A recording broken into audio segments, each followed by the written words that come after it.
This is Kishmala again, and welcome to the fourth video in the video series on Model2Go. In this video, we are going to talk about the use cases that can be served using Model2Go demand. If you don't know about what Model2Go demand is, you can check the previous video where we explained what it is and what is this product actually intended to do. So let's get right into it.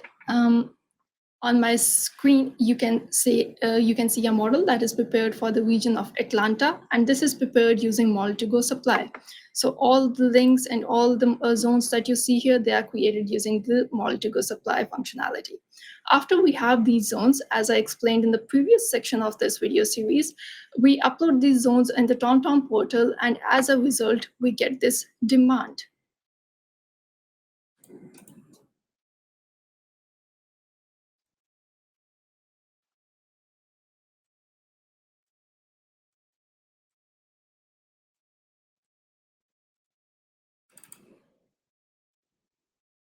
Here we have the demand available from each zone to each zone. So this supply model is now equipped with the demand data as well,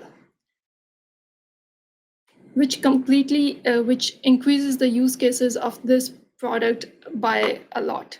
So we'll just go through some of them.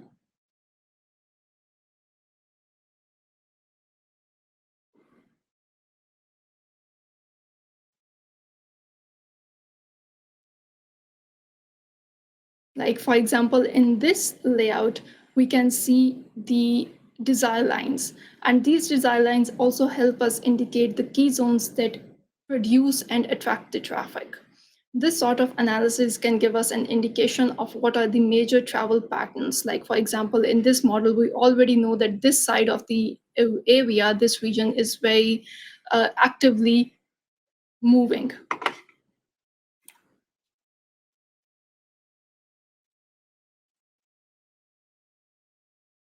Another very useful analysis is the flow bundle analysis, which can be done very quickly.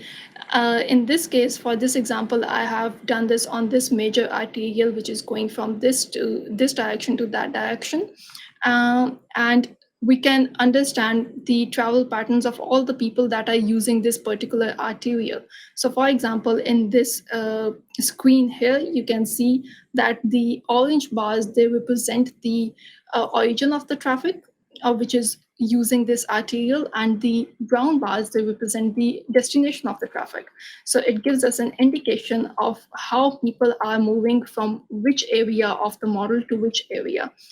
This can also help us identify, like, for example, here, what is the major source of attraction, which is attracting a lot of trips.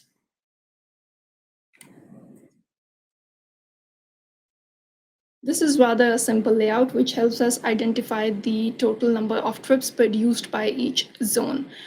This is based for the whole day, and this also gives us an idea of which are the zones which are actively producing the traffic. This also gives us an indication of basically the land use of that particular zone. Like, for example, the black ones here, which are producing more than 1,200 trips in a day, we can go inside and we can see what is the reason of that, or how is it impacting the overall model.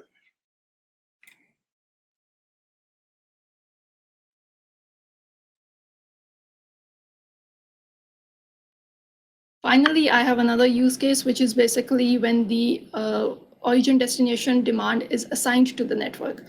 Keep in mind that this is only a sample, and it has to be extrapolated to the actual demand before making any decisions.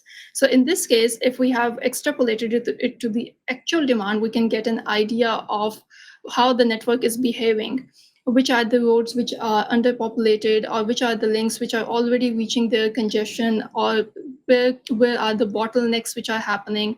And this sort of analysis quickly gives us an insight of what are the travel patterns. So overall, these are only a few of the use cases that can be explored using the Model2Go demand. It gives us a very good starting base for for example, an area where we are supposed to start creating a strategic model, or without conducting any household survey data, or without conducting any number plate analysis.